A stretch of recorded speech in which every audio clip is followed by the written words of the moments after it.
Welcome to a bonus live edition of Locked On Senators featuring our Sens insider, The Martian. You can follow him on Twitter at Lalim's Martian. And this one, it's not a happy show. Like, let's be honest. We never cheer for someone to lose their jobs. But today, Pierre Dorion has resigned as Senators general manager after more than 7 years as GM and more than 17 years as a member of the organization. Steve Staios has been named interim GM. A search for a general manager will not have a timeline. I'm Ross Levitan. Martian, what is going on, my friend? Well, it's been a busy day, Ross, as you can probably imagine. I think, obviously, as soon as we knew that there was going to be a punishment for the Dadonov situation, which is also something that came out today, by the way. I know this story on news is kind of taking up all the headlines now, but after losing a first-round pick for essentially negligence, and that's something that we knew was coming based on, the reports that we were seeing, earlier last week, at the end of last week. I caught wind of that one. You caught wind of that one. And then over the weekend, that was confirmed by Elliot Friedman that, there was going to be some sort of punishment to the Sens for that Evgeny Dadonov trade situation where they didn't disclose the no trade list to the Vegas Golden Knights. And as soon as, you hear something like that and a mistake that large, amongst the GMs and, in the Senators brass, you just have to assume that there was going to be repercussions for that. And sure enough, that's exactly what happened today. Yeah. And it didn't take long. I mean, it was pretty immediate. I think they found out what the punishment was going to be, last week. I'm pretty sure is when they kind of knew that was going to happen. And I think that at that point, the decision had been made, which is why, it took so long. Why it was, it didn't take long for the leaks to start happening amongst the organization. And that was with two other organizations as well that Michael Andlauer made clear we're not happy and wanted, quote, a pound of flesh for what happened, as the league was embarrassed by the fact that Evgeny Dadonov was sent to Anaheim despite being on his no-trade list. That no-trade list was not communicated from the Ottawa Senators at the time of a trade that happened like 18 months ago. So I get Andlauer's frustration. I thought it was pretty refreshing to hear him just straight up say he doesn't understand what's going on here, and nor do I from that standpoint. But the first question was asked by Bruce Garriock, and it was simple. Was this the final straw? And he said, that's a great way to put it, because it's not this happened and okay, he's got to lose his job. And I know the term is resigned. I know on the thumbnail I put fired. Let's meet in the middle. It's somewhere in between. I don't think if Pierre Dorion didn't see the writing on the wall, he would have been happy to go. He believes in this team. He's locked up a lot of the core. If this core has success, there will be some stick taps for Pierre Dorion. But on a day-to-day level, it just felt like there was too much that was going on behind the scenes that just didn't make sense. It didn't align with the best in class mantra that this ownership group has, that this president of hockey operations has. I think he wants to keep things a little bit tighter and a little bit more professional, for lack of a better term. I think that there was a comment made saying we put ourselves in a bit of a pickle with this move with the Shane Pinto thing.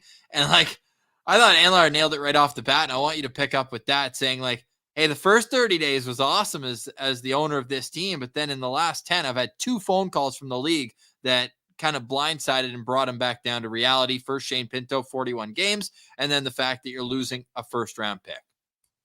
Yeah, and this is classic Ottawa Senators of old, hopefully. This kind of debacle, I think, is something that they need to get a hold of rather quickly. And no news is going to be good news for the Ottawa Senators going forward throughout this season and into the future beyond that, because, we've been Sens fans for a very long time, Ross, and it's crazy how used we are to be, seeing the Sens be a negative headline. Like a long time. Almost like, lately it's been every week, but, over the course of the last few years, it's like every 6 months there's some big story, and it has to do either with the Eugene Melnyk stuff or, something Pierre Dorion says or some sort of mistake that's made by somebody in the organization that leads to some sort of headline. And I think you hit the nail on the head when you use the word professionalism.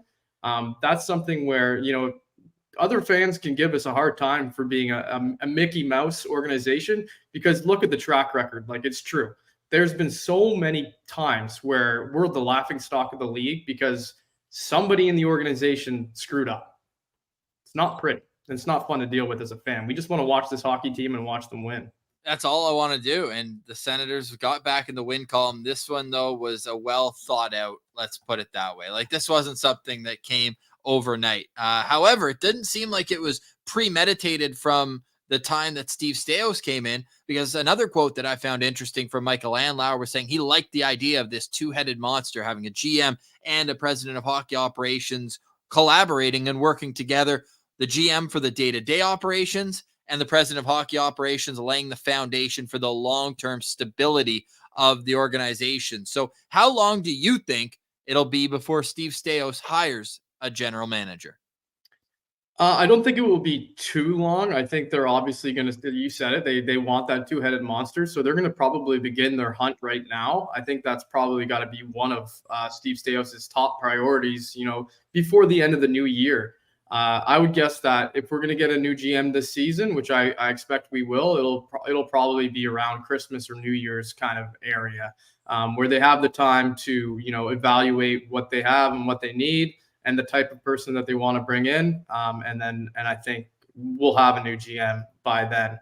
I know everybody's next question is probably going to be, DJ Smith. I think that it's pretty obvious that they're going to give him his leash to let this team perform. Sounds like they still have, the vote of confidence towards him as far as being the head coach of the team.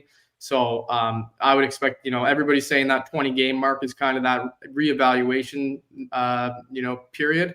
I would expect at least that 20-game period before we hear any DJ Smith chatter. And if the team's winning, that chatter will go away entirely.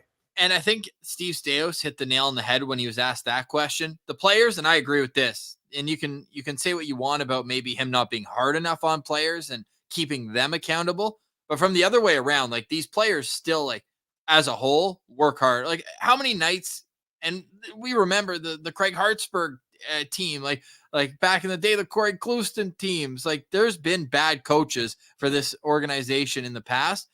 And it's been clear, even Paul McLean, I know he started off strong, but at the end, Paul McLean was just, he'd run out his time in Ottawa. We've seen the team quit on different coaches. The Senators haven't quit on DJ Smith. I think it's more you can pick apart the X's and O's of DJ Smith, but I bet you Steve Staios is saying, hey, we can put other people, Daniel Alfredson, one of them, and others. We can put people around DJ that can help with the X's and O's and all that. I feel like that with the GM, they're making the decision. The buck stops here. So I understand if you don't have confidence at all, you have to move on. But when it comes to the head coach, I think you can insulate him with the proper support staff. And then if it still doesn't work, then you figured it out, that the common denominator. Whereas I think now he's had his same two assistants forever. Like, I wouldn't even be surprised if we saw, a new assistant coach come in and then, maybe go from there. Yeah, I don't know. Yeah, it could happen, right? Where, if they do feel like it's a structural thing and not an effort thing, then maybe that's a change that they do need to make. But I don't know. I feel like they're just going to want a little bit of a quiet period here for themselves, so they don't have to keep doing press conferences, once every 2 weeks or even more frequently than that. Andlauer said it at the end. He's like, right before the stream cut off, he's like, hopefully I don't have to see you guys for a little while. Oh, he did say that? I missed that part. I had to take the dog out before he jumped on here, so I just missed the very end there. But yeah, I mean, I'm sure that's the way they're thinking. They're just like, we need to put a stop to all these headlines around this team. We just need to focus on the hockey side of things, because that's why Michael Andlauer bought the team. And by the way, thank God he's a hockey guy through and through while all this stuff is going on, because he knows how to kind of react and damage control these type of headlines. Can you imagine Ryan Reynolds getting up there and trying to deal with this? Or Snoop Dogg, for that matter? Like, man, it would be a total sideshow. So I'm really glad we ended up with who we did as the owner of this team. God, I'm dying even just thinking about that. Now, some of you may be asking, well, there were two people at the Sens press conference. There's two people on this stream. Where is Pilsy? Right? Like, a lot of people are going to be asking that, Martian. Where's Pilsy? Did Pilsy resign from Locked On Senators? Did Pilsy resign? And the answer is no. We got this from Pilsy. Pilsy's out the farm today, rocking the Sen Central hoodie, though. He looks sharp as ever, doesn't he? Yeah, I mean, Pilsey's always a great looking guy. So look at him in that. That's a hardworking man right there. So we can't give him too much of a hard time. I can farm and I can podcast, but I can't do both at the same time. Classic Pills. I love it. So Pilsey is still on board, but obviously we're trying to laugh through the Ottawa Senators news of the day. A man lost his job and hasn't been replaced for sure just yet. And Eric, I'm in no place to be disclosing how many chickens Pilsey has. He's going to make you guys suffer for this one. Ask him on the postcast after dark. That's when he'll cut that off for you guys. But we got plenty more to get to on this one. We're going to speculate on who some GM candidates could be. We're going to look back on the Pierre Dorion era as general manager, 7+ years. There's been good, bad, ugly. I think the one thing you can say about Pierre Dorion is this man's not afraid to take a swing. He took a lot of them. He struck out and he hit grand slams. Now, did he close his eyes to hit a few of those grand slams? Maybe. But hey, they all count. It's it's how many. So with all that said, we'll get right back to that. But I want to tell you quickly a word first from our friends with Sleeper. You know Sleeper as the online, and Pilsey's so good at this. So guys, bear with me. I need you guys to bear with me here. A new NHL season brings all sorts of possibilities, like for the Ottawa Senators. How long will the coach survive? Are the Stars going to bring them back to the playoffs? Stanley Cup? No, let's stick with playoffs. You could win big by playing daily fantasy hockey on Sleeper, the official daily fantasy app of the Locked On NHL network. Sleeper is our #1 choice for daily sports fantasy, and especially daily fantasy hockey. Because with Sleeper, you can win 100 times your cash in daily fantasy hockey contests. Now, when you look at this week, Connor McDavid is back. He's a guy who I'd get back into my daily lineups. I know that all my friends are telling me about Elias Pettersson. Can't get away from the Elias Pettersson talk. He's better than Stützle. He's better than McDavid. Yeah, those are the Canucks fans speaking up. But fans can also play daily fantasy NFL, NBA, MLB, and college football on Sleeper. Use promo code LOCKEDONNHL and you'll get up to a $100 match on your first deposit. Terms and conditions apply. That's code LOCKEDONNHL. See Sleeper's terms of use for details and locational availability. This episode is also brought to you by Indeed. Indeed is the hiring platform where you can attract, interview, and hire all in one place. Don't spend hours on multiple job sites looking for candidates with the right skills when you can do it all with Indeed. You can hate waiting. I do too. That's why Indeed's U.S. data shows over that 80% of Indeed employees find quality candidates whose resume matches the job description the moment they sponsor a job. With Instant Match, as soon as you sponsor a post, you can get a short list of quality candidates whose resumes on Indeed match your job description, and you can invite them to apply right away. So join the over 3 million businesses worldwide using Indeed. Indeed knows that when you're growing your business, you have to make every dollar count. That's why you only pay for quality applications that match your must-have job requirements. Visit Indeed.com/lockedon to start hiring now. Just go to Indeed.com/lockedon. Indeed.com/lockedon. Terms and conditions apply. Cost per application pricing not available for everyone. Need to hire? You need Indeed. All right, rate the ad read. Marshy, how'd I do? Really good. I'm glad you really powered through at the end there. It was long, but it was good. We're through it. Hey, this is what we do for the bonus content here. We're 16 minutes in. We got way more to get to, but we got to thank the people that make this show available for you 5 days a week. A lot of people asking me to get your reaction to Andlauer saying, wasn't so happy how this one leaked out to the streets. Yeah, I mean, he didn't directly reference the streets, thank goodness. But I think, there's obviously a bit of I don't want to say it's an issue it's beneficial for me as a fan, but when things leak, people hear things around the CTC, people who, I don't know if it's people who work there. I don't know if it's people who know somebody who works there. I don't know who these people are a lot of the time. Sometimes, you got to vet them a little bit more than others.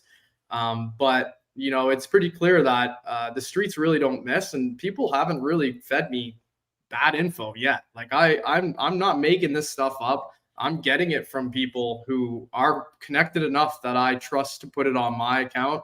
I wouldn't just make something up for the fun of it.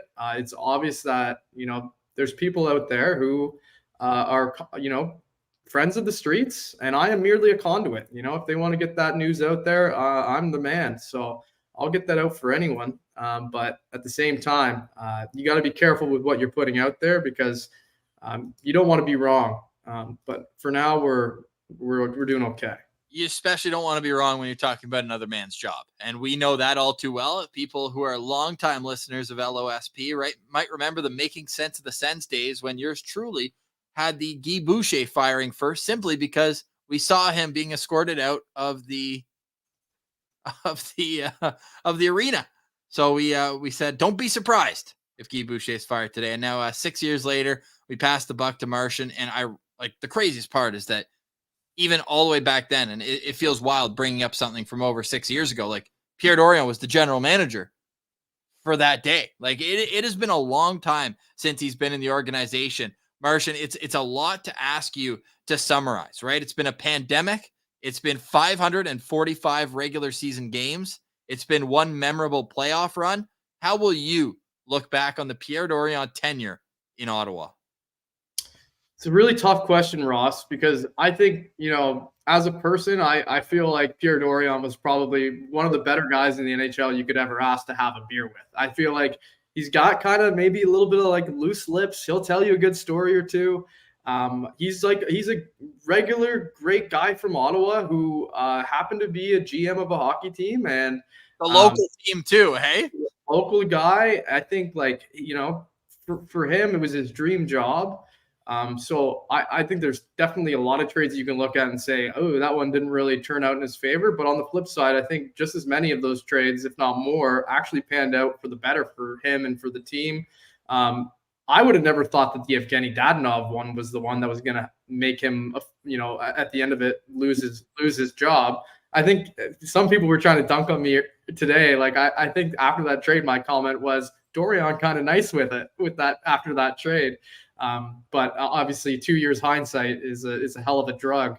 But with Dorion, overall summary from me would be like, it was a rebuild. Like the team wasn't going to win a lot of games. Everybody knew that from the start. And if you look at the final, if you want to say the rebuild's over, which I believe it is, and the roster that they're currently rocking right now and the contracts those players are on, mission accomplished. Like you did complete that rebuild, and it was a long process, but you do got to give him a lot of credit for what they ended up with here. And he really set up whoever comes next with, some great core pieces to move forward with. So for me, I give Pierre 2 thumbs up for his efforts, but obviously there was some lack of professionalism that ultimately ended up costing him.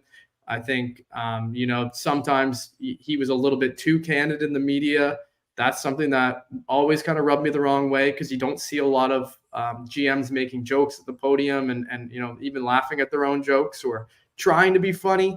But I think that just goes back to what I was saying earlier about him being just, kind of almost like too regular of a guy. Like he was very like just candid and honest and has a sense of humor and, wants to be well liked. So I can't really fault him too much for that. But when you look at who they currently have here with Anlauer and Staios and whoever they bring in next, you can expect none of that BS, right? It's going to be all business all the time, very direct, very straightforward, and no quotable comments in the media that are going to let the fans go nuts and let them meme him up, like throwing a cup up in the box suite. Like remember that? And then like all these different little things that, you can look at and say like, that's maybe not something that you should do at work if you're a general manager of an NHL hockey team, which is the highest of levels of in the hockey world and even in the sporting world, right? So for me, it was ultimately the lack of professionalism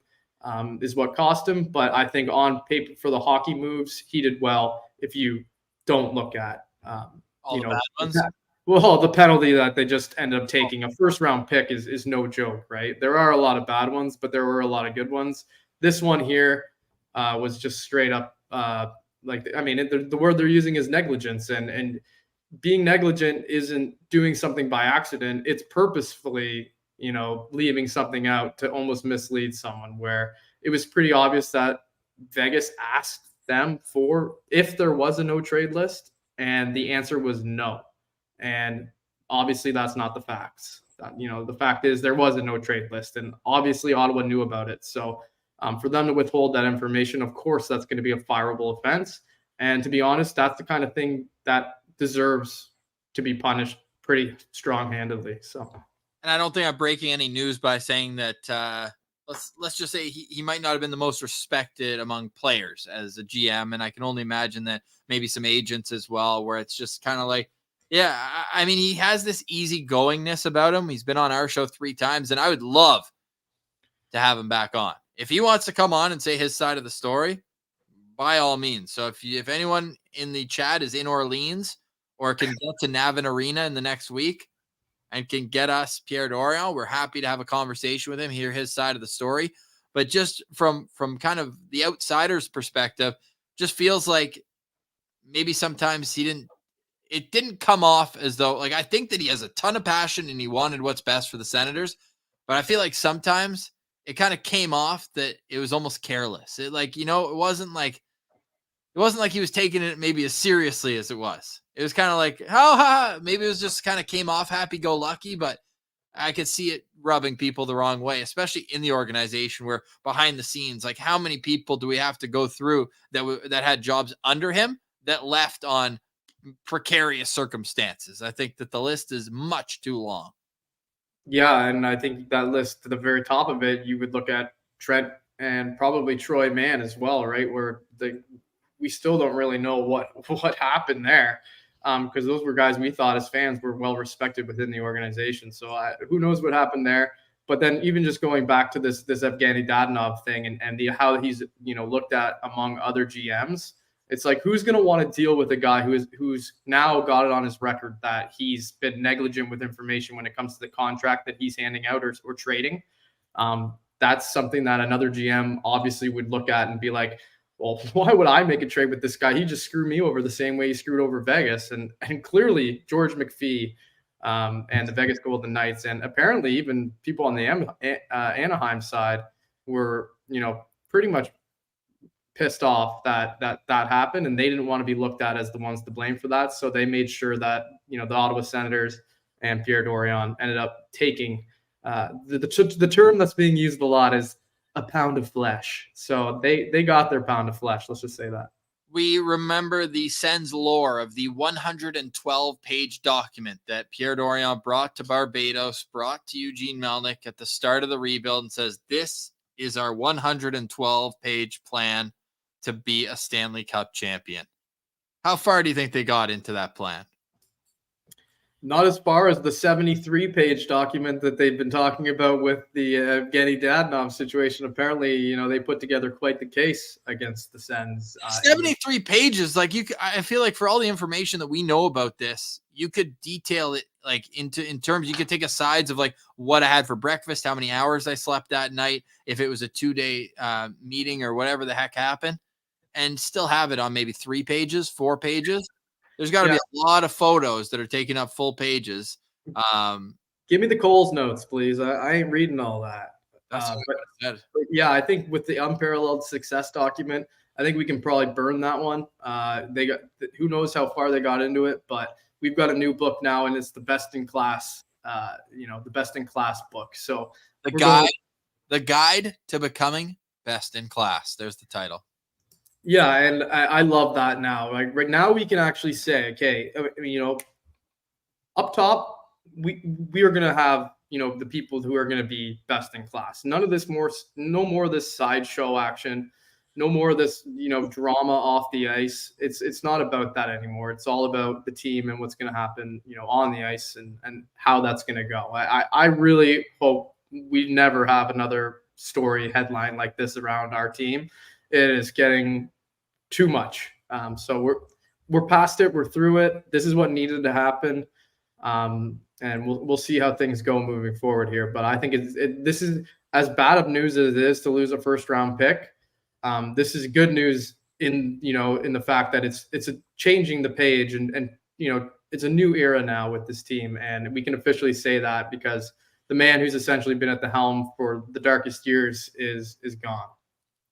Well, the Ottawa Senators have given up plenty of draft picks, retained salary to get rid of their own mistakes, and it almost feels somewhat eerily poetic that Pierre Dorion has to attach a first-round pick to get himself out of town. Now, we look at former players, and some of them speaking up now, some I'm sure will in the future. Mike McKenna, who had a cup of coffee in Ottawa, I was pretty hard on him over the years, being like, okay, we get it, dude. You played 3 NHL games. Like, you should be thankful the Senators were so bad and had so many goalie injuries that you got to play in the NHL. But then when you hear it from other people and people who we talk with a lot more than others, it it's a sentiment that you can't ignore as one person's story, because there are so many similar stories. Mike McKenna, everyone can see in the chat, but if people are just listening audio, all the people giving me a hard time for being tough on the Sens, terrible ownership and terrible communication. That was Ottawa's MO for years. It finally caught up. Ann Lauer's going to clean house, and I would too. There was so much rot in that organization. That's some pretty candid, strong words. And listen, you got to take that with a grain of salt. That's Mike McKenna we're talking about. He was a career backup, and his time in Ottawa was obviously quite rough. You do have to kind of take that with a grain of salt. There's obviously been some bad blood there since he's left Ottawa, so he's been slamming Ottawa for quite some time. But he's not entirely wrong. Obviously. And like, you could go. Like, you want to go up the list or down the list? Like, I wonder what Matt Murray would say about Pierre Dorion. Again, these are some of these guys. It's like, well, he should be thanking Pierre Dorion for giving him $18 million. But yeah, Michael Del Zotto would be another one. I'm sure that he's probably got some stories for how he was handled in Ottawa when he was sent down to Belleville and things like that. You're right. There's more than a few guys, and I'm not saying Mike McKenna's wrong there. I think he's definitely on point. I just do think that, like, this is him now taking his shot after. Exactly. Right. So, but I'm just curious at who else is, like, who's going to take the next shot? Because I think there will be others. It'll be very similar to what happened after Eugene Melnyk. Unfortunately, he passed away, and that's, of course, when all the dirt comes out, is after this person's gone and no longer in the power position. So there will be others. I fully expect that. My goodness. When I think back to Pierre Dorion's tenure, because for you, it's just kind of like, what, the hit and the miss of it.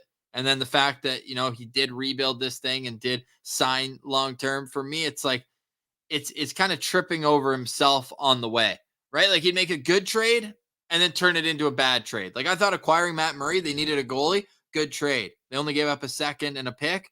But then why do you have to go give him the extension?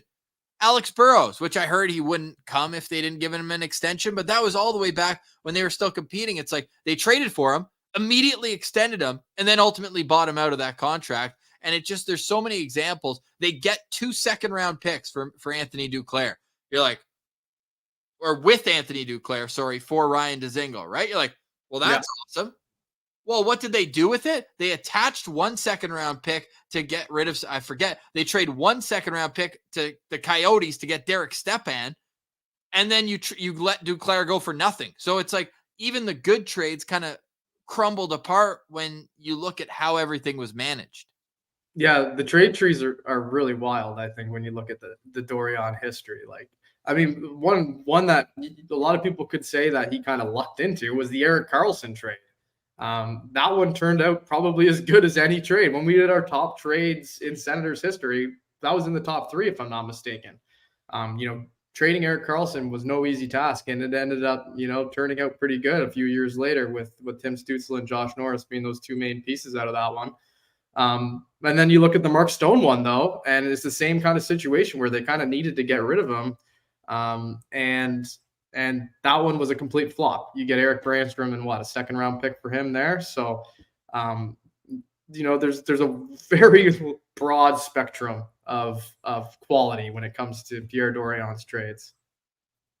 I don't know, like, what do you think is next? I think that we're gonna. I hope what's next is they're gonna start winning some hockey games, and then people will slowly start to forget about all this crap. And then I think, around that Christmas break and New Year's time, I think that's when you'll start to see some more changes coming, if they're coming, whether it be on the coaching side, like I said earlier, or, hiring a new GM. Amazing. What'd you think of this quote by Steve Staios that I've pulled up here? And this is what we paraphrase this, but this is the direct quote. Thank you to Claire Hanna. The players respect DJ. They play hard. They've never cheated us on effort. They look organized going into games. I think if you ask me, are there areas of improvement? For sure. If you ask DJ, he'd tell you the same thing. I have confidence this group is going to continue to move in the right direction. Yeah, I mean, I don't how can I disagree? I can't really disagree. I like that he's giving this vote. If he wasn't giving DJ a vote of confidence right now, he should be fired as well. So this is, of course, what he's going to say, right? Like, unless they had plans to get rid of DJ, this is what you're going to get. You're going to get the vote of confidence from the upper management, and that's what he's getting. So DJ's going to get his leash. We're only 9 games into the season, Ross. That's not really a big enough sample size to look at. 8 games. That's not a big enough sample size to evaluate a coach. Everybody is saying, that 20 game mark. And if they see something between then and now where the players don't look like they're, what did he say? Not cheating on effort. If they look like they're cheating on effort, then you can reevaluate and make that change. But DJ's getting out of this one scot-free. All this nonsense has nothing to do with him. They're a 500 team right now, and I think that they could be, a lot better than that. So let him have his leash that we all discussed, going into the season, that, give him his 20 games and get through and have a better November. And if that happens, then we're good. Let's carry on. If not, then he's going to be the next one in the hot seat. I think that DJ Smith can start looking into, what to do on his days off in Sweden, though. I think that now he's extending himself past Sweden. I don't think there's going to be an immediate change unless, there's 5 games between now and then. If they win more than 2, like I think I said in the offseason, like they have to be 500 going to Sweden. Yeah. At this point, it's like, okay, you've already made a pretty big change. If you're not going to make the change together, like have Dorion and DJ leave at the exact same time, then I think that you can't do it a week apart. Like either commit to like another month or 2 months or whatever. And another note on DJ is he and his whole staff are in the final year of their contract. So that is something to keep in mind as well, that Great point. You can, anyways, we'll see how they play. They're 4. And the other thing too is, right, I don't know if DJ, I don't think Staios would go ahead and axe DJ without having his new GM. I think, the new GM comes before any movement with the coaching staff, and who knows? They could hire a new GM next week, Ross. We don't know. There's names floating around. I know. Peter Chiarelli's definitely one of them. Matthew Darch is another one that people have been mentioning, and who knows who else is out there. So those guys, if whoever comes in is going to want a moment to evaluate, and one of the things they're going to be looking at is the coaching staff. And if they feel that there needs to be a change, they're going to have no ties to DJ and his coaching staff. So if they go, that's not my guy, see you later. It's going to happen pretty quick right after that. This guy's going to want to put his stamp on the team, whoever it may be. And that's kind of an easy one.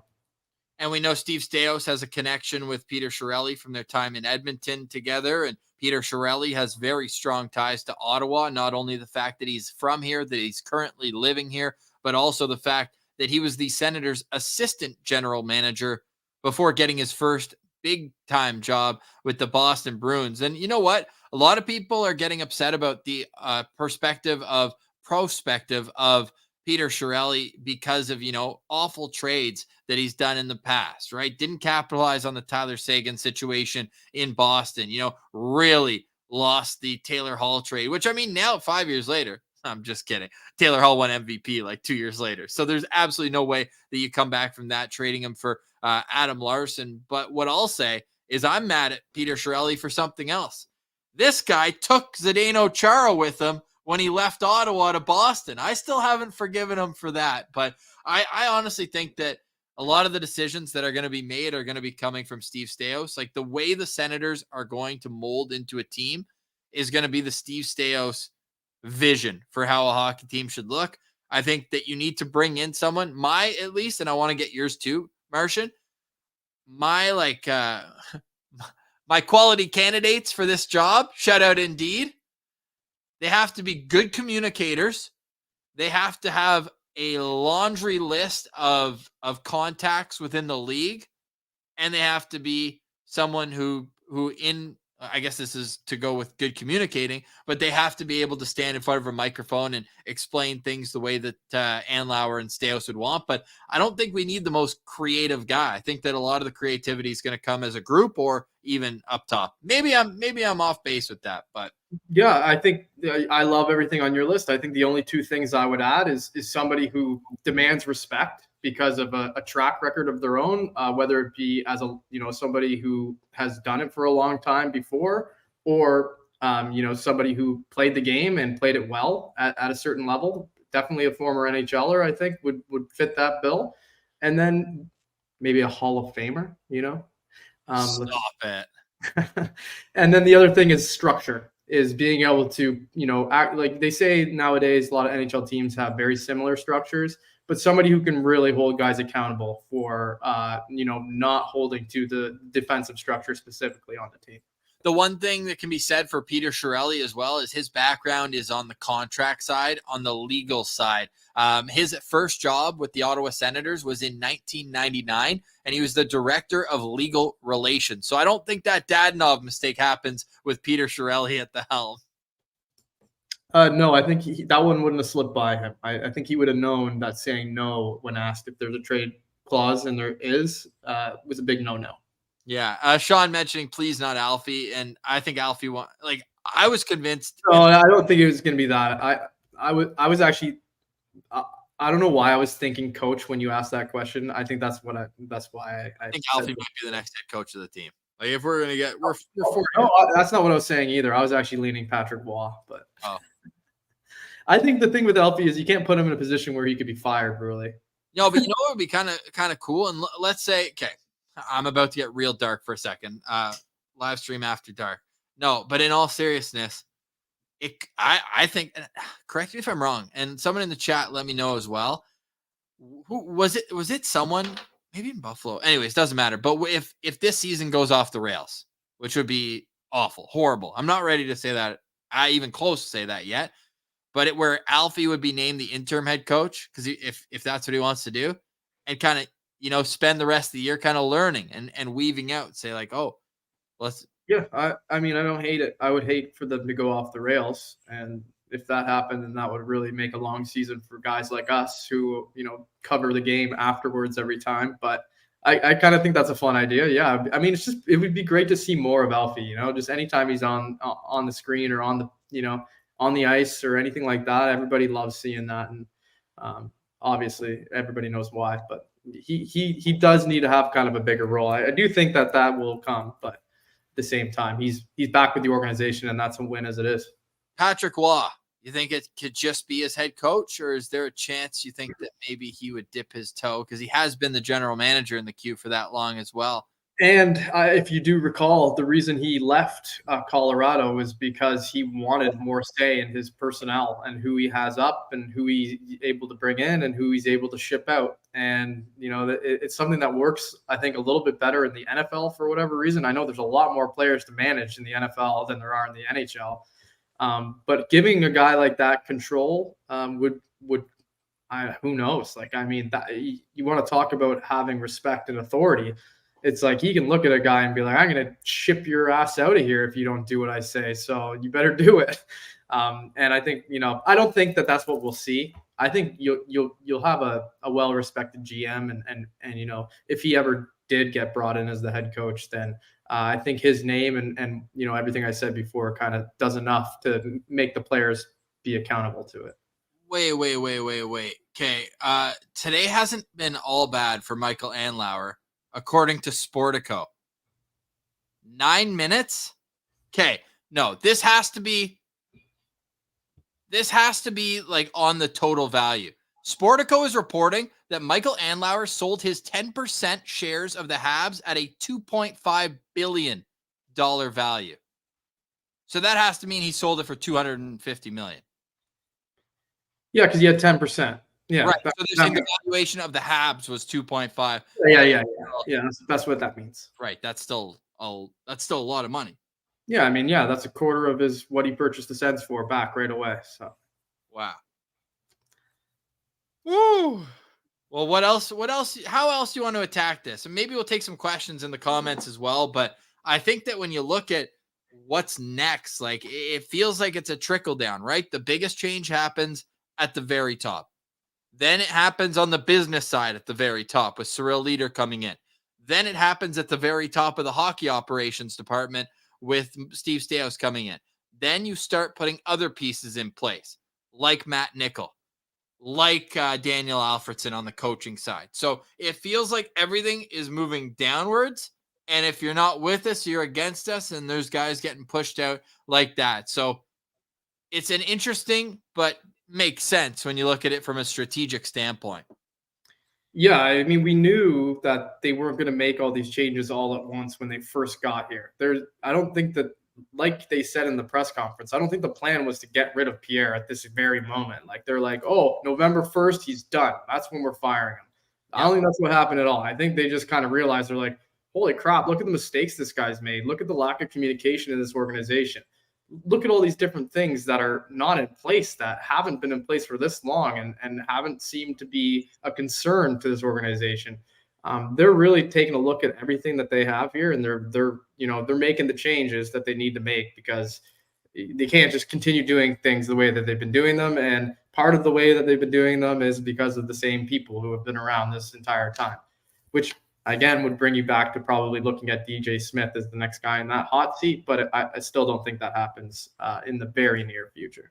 Jay Fife, I'm glad you're asking this question, because I thought it was a very interesting part of the press conference. This is the first time that Michael Andlauer has spoken to the media since the ruling of Shane Pinto's 41-game suspension. He threw a little shade at the NHL for allowing their stars and, well, their Hall of Fame, the great one, to be, promoting gambling. And he also made a very, I thought, rational and relatable situation of what Shane Pinto was going through. This guy was injured for an entire season 2 years ago. Like, he's sitting on his couch, and all he's watching when he's doing his homework, watching hockey, is betting ad. And I know that, of course, there's the fine print when you create your account. Shane Pinto's got that Nodak education. I say jokingly, I love Nodak, but I think it was just a dumb mistake. But how did you think that Michael Andlauer handled the whole Shane Pinto conversation, where he said, look, this is a young man who needs our support right now. He's smarter because of it. He's been made an example so that other players won't have to go through something similar, and that he's getting the help he needs. I found that to be an interesting line, and that they're going to welcome him back with open arms when his suspension is done, as long as they get him under contract. Yeah, what's not to love about those comments? And I would go even further and talk about the comments that he was making in regards to the NHL not letting them know about this investigation until, basically training camp time, after, they had been investigating it basically all summer prior. That was another kind of shot that Andlauer took at the NHL, where he was like, I don't know why they didn't tell us about this sooner, because, obviously there's implications there if they were to, move the space needed for Pinto in the offseason, and then all of a sudden learn about this later when the NHL knew the entire time. It's like, dude, let us know. Why are we in the dark when it comes to our own players being investigated? So that's the kind of thing that I think the NHL is learning, and Michael Andlauer maybe is learning, that this stuff is it's crazy. Like, I don't know why there's information being withheld. A lot of speculation out there that the NHL knew about this and didn't want to tell the Andlauer group before, because they knew that would, I don't know if it would decrease value of the team or whatever it is. You could say the same thing about the Evgeny Dadonov thing. Maybe they didn't drop this right away because they knew they were going to pull a first round pick on them, and they didn't want to tell Andlauer. And Andlauer's like, well, why didn't anyone tell me this before? I can see why he's upset. And he made it very clear that I think that he was mad at that. And I've heard, not the best things about him. What's the guy's name? Larry Plenner. He's one of the guys on the board of directors for the Ottawa Senators. That Sheldon Plenner. Yeah, I don't know. I'm just going to get him completely called out here. Yeah, that's it. Sheldon Plenner. And he was the operating guy, like basically operating on behalf of the board. This was the direct quote that I pulled from Michael Andlauer, saying that he was assured by the seller that the penalty for the Dadonov situation was that it was a non-issue. And then he stopped and he goes, well, I don't know about you guys, but to me, a first-round pick is pretty major asset. That was hilarious. I'm glad I love his press conferences, man. I wish we could hear more. I mean, not on this kind of topic, but hearing more from Michael Andlauer would make me laugh, because he's clearly a guy who's like very dialed in and knows how to say things that are a little bit cutting without coming across like, an a-hole. Michael, how are you? Thanks for tuning in. What's that? I was just thanking Michael. He's one of the 500 tuned in. Oh yeah. Hey, Mike. People are asking if the streets are going to survive a purge of the hockey ops department. I would say that there's a very good chance that the streets will be alive and well going forward here. I don't think that, like I said, it's not like I have one person telling me everything. It's coming from all over the place. The streets are alive. The streets will be fine. There's been a lot of deniers of the streets lately, and I get it. I'm just some random guy on Twitter. But I mean, after today and after the last few weeks, I hope we see a lot less of that, because, sometimes I'll tweet something out and then it doesn't happen for a couple of days, and I start to feel a little nervous. I'm like, geez, maybe I shouldn't have tweeted that. They're like, I don't want people to not trust me. Obviously, I want them to trust me. But so far, so good. I think, Ross. I think we're okay. I think people are, the streets have been vindicated a little bit here today. Well, I think we could just ask Pierre Dorion what he would say to people saying that the streets, they should take a rest. Rest is a weapon. If I hear that one more time, I'll go crazy. Yeah, and I mean, again, Ross, I'm merely a conduit, right? I don't want to gatekeep information from Sens fans. If I get something and I know something, then I hope that I can, disclose that to the people without them attacking me. Because in all, we're a team. We're a team, baby. We're a team. That's what we are here. Locked On Senators, The Martian. You're already following him on social media at Laleem's Martian. You can follow his Twitch as well. When's the next stream planned for? I might do one tonight. I'm going to do one tonight, I think. I think tonight's a good night to do it. I think Are you going to replace the GM? Yeah, I just changed the name of the GM. I think I'll pop on tonight. I'll be on Twitch tonight, twitch.tv/Laleem's Martian. I'll just be continuing the franchise mode for now on the Twitch stream. I think, we've been deprived of Sens hockey for 4 or 5 days now. I think people are hungry for it. I think, there's a lot of news to talk about. People are going to have questions for me. So I'll tackle all that on my stream tonight. I think probably around 7:00 is what I'm thinking. You heard it from the Martian. Let's wrap up with a couple more questions from the chat, and then I also want to reset the whole thing. So the news today: Pierre Dorion is out as Senators general manager. Dorion took over at the start of the 2016 season. Brian Murray moved into a special advisory role, and before that, Pierre Dorion spent 2.5 seasons as assistant general manager with the team. Before that, he was director of player personnel for 5 seasons. He was director of amateur scouting for 2 seasons. And before that was an amateur scout with both the New York Rangers for 2 years and the Montreal Canadiens for almost 10 years, 11 years before that. So Pierre Dorion is a good hockey man. Say what you want about maybe being in over his head as the general manager of a National Hockey League team. But there's one thing you can't take away from him. That guy bleeds Ottawa Senators hockey and gave his heart and soul to the organization for 17 years. I'm trying to think back to what I was doing 17 years ago. And for him to be in one organization this whole time, I mean, that's something that he can hang his hat at. No shame in that. But certainly a few mistakes that were just like, come on. They had to be cleaned up. And here we are with a guy with a .467 win percentage. Good for 28th in the National Hockey League since he took over. Made the playoffs 1 time in over 7 years. And that was a team that he basically inherited as it was his first season with the Ottawa Senators. So your initial reaction, I know you knew about this a few days ago, but how do you think today's events are going to impact the next game? Like, there's a 5-game stretch that starts tomorrow. It's LA, then it's Tampa, then it's Toronto, then it's Vancouver back-to-back, then it's Calgary. Like, this important stretch coming up, do you think today's news affects that at all?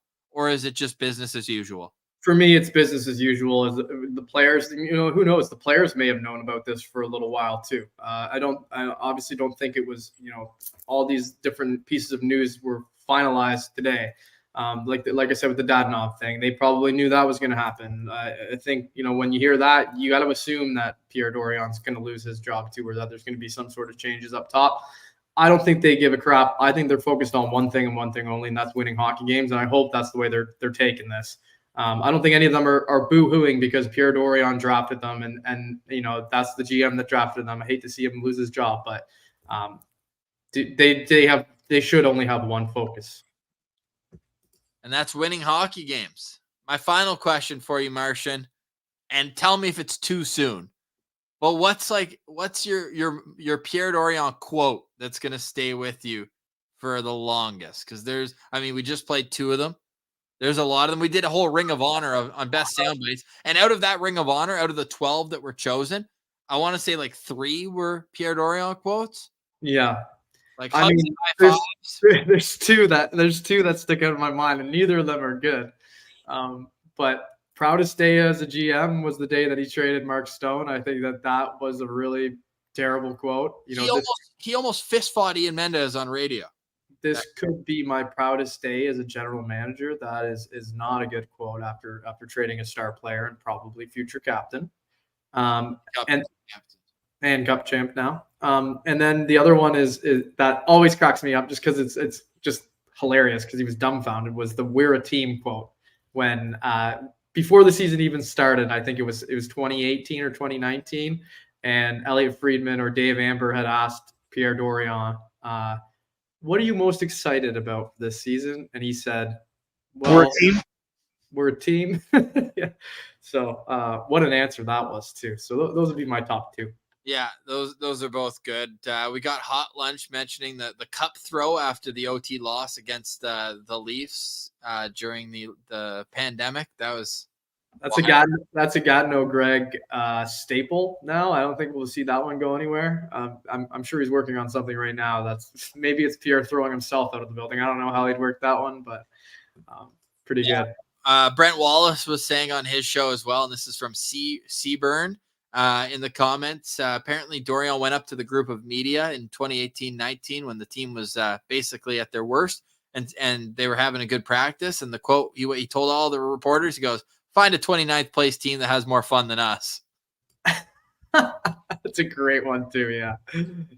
That's the kind of stuff that it's kind of endearing. For me, I find that funny. He's just being it's totally wrong to say. He shouldn't be saying that kind of thing. Never. But he did it a lot. And it was just funny. I don't know. I would love to have a few beers with Pierre Dorion. Let's put it that way. Yeah. So would I. I doubt he'd want to have any with me though. Why? Oh, I don't know. I just feel like I don't know. He was hanging out with us in the summer. Yeah. That was before I said he's going to lose his job. Right. You weren't. It ended up happening. I wasn't wrong. I guess that's true. You gave him a heads up. You gave him time to prepare. Yeah, gave a few people a heads up. Oh man. Well, and it's a new era officially. We've said that a few times now, but I think it's safe to say it's a new era in Ottawa. Steve Staios is now not only the president of hockey operations, but he is the interim GM. Final question. I got all sorts of final questions. What do you think the first move Steve Staios makes as interim GM is? Because now we don't have the easy answer of, Shane Pinto signing. That's on the back burner. But overall, do you think they're going to go out? Because we heard Pierre Dorion was scouring the market if the defensive injuries to Brandstrom and Chabot are both long-term. We know Chabot has a timeline, Brandstrom doesn't. But, is there going to be, whether it's a trade, whether it's, locking up a guy who's a pending free agent? They don't have too many of those guys, really. But, what do you think the first thing he does is? I don't think he does much. I don't think he does much at all. I think the first thing he does is going to be the hiring of a new GM. That's my guess. Okay. So you think there's an immediate timeline on that? I'd be surprised if it doesn't happen before Christmas. Christmas? That's where you're going to put it? Yeah. The thing, and maybe this is kind of me getting maybe behind myself, not ahead, is would you say there's something to be said of doing it in the summer when all the known candidates would be available. You know what I mean? If guys get let go after the year, or a situation where it's like, if Pittsburgh had acted quicker last year and gotten rid of Hextall, they couldn't have, known that Dubas would be available, or that sort. Not saying Dubas in particular, just using that as an example, but you might have more candidates. Shout out Indeed. Yeah, but I do still think they're going to be looking, and if they find the right candidate, shout out Indeed, then I will, they're going to hire whoever they think is the right guy for the job. So maybe they do look around and they have these potential GM candidates, and they just decide, maybe not right now. Maybe we will reevaluate in the summer, but I don't think there's any reason why they shouldn't be looking right now. There's plenty of guys who are qualified who are out there. That's such a good. Dubas might be available again this summer. Yeah, I doubt it. He's president of hockey ops, so he's not going to be the one who's going to get fired. No, but hey, if they don't start winning, something's going to give in Pittsburgh. And you look at Mike Sullivan, a guy who he's on the hot seat right now too, but he's also got a pair of Stanley Cups in his back pocket. And for anyone who's like, oh, it's Malkin, oh, it's Crosby, well, both those guys have suffered major injuries while he's been at the helm, and he's been able to kind of get them through that as well. And Ninja High, this is a great place to leave it, because I think it is a question that many people would have. Can you poach an AGM from another team in the middle of the season? I think the answer, in short, is yes, but with permission. Yeah. I don't know how many teams, the Senators were one of them, with Jack Capuano, wouldn't let him interview for, I believe, the Buffalo job. But was it Buffalo? Isn't that usually a off-season thing too, where you wouldn't really ask in the middle of the season if you can have one of their guys, or right? I don't know. Yeah, I guess you're right from the sense. Usually we hear about, in the off season, it's like, oh, this team is waiting for team X to go out so they can interview this GM. But maybe that's a playoff thing where it's like, okay, everything, you need your 100% focus all the time in the playoffs, where it's like, I don't know how many owners wouldn't let that. Like, let's say you're working under Joe Sakic and Chris McFarland in Colorado. Those guys aren't going anywhere. So if you want his assistant GM, it would be hard for them to hold someone back if it's a general. Like, this isn't like a poaching a scout to be an assistant GM. This is like, there's 32 of these jobs available in the world. I think that as long as it's under the right circumstances, like maybe a division rival wouldn't do that, where that comes before hockey. But I think overall, you probably let them go for the better opportunity. Yeah, we answered the question. So you need permission one way or another before anyone is going to allow you to interview one of their guys. And Sanderson asks, what about Ryan Bonus? We don't know anything about Ryan Bonus. They didn't mention him. I got to assume they still have him running the show in Belleville, though. I don't think he's going to be the next general manager of the Sens. Oh, no. No, I don't think so either. It's going to be someone with experience and someone who has some sort of connection. Follow the connection. Follow the tree of life to where the branches will go, because everything's connected with this hockey world. It's too small not to be. We can't thank everyone enough for joining us for a special edition of the Locked On Senators podcast in collaboration with Martian Media. Make sure you're subscribed to Martian Media on YouTube. Make sure you're following The Martian at Laleem's Martian on Twitter. The streets simply do not miss, for better or worse. And for tomorrow, Pilsy's going to have a lot to catch up on once he finishes scooping and driving home, because we got a lot to break down. And tomorrow is a game day for the Ottawa Senators. The Senators will be hosting the Los Angeles Kings. So we'll break down this Pierre Dorion out as general manager of the Senators and preview the first game of the next era. Like, Martian, let's go all the way back. Sens ref. Let's go all the way back. And I know I'm just extending.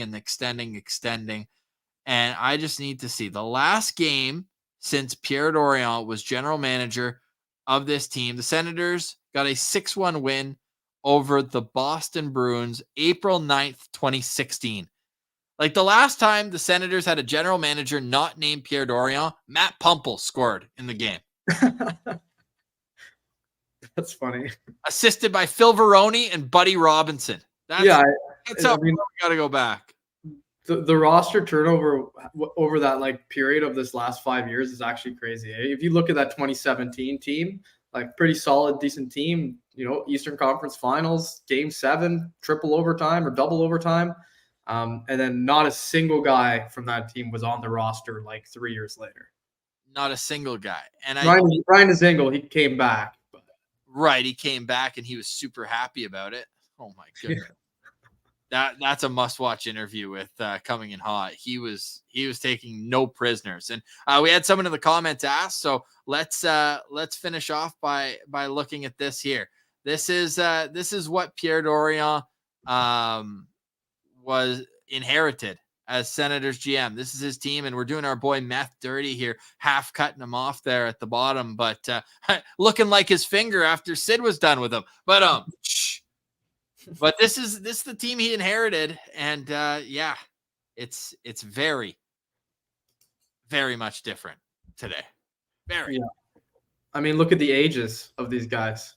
Yeah. And look at the current ages of the current Ottawa Senators. Like, you're hard pressed to find a handful of guys who were over the age of 26 on today's Sens, and this team was more of a veteran team. But anyways.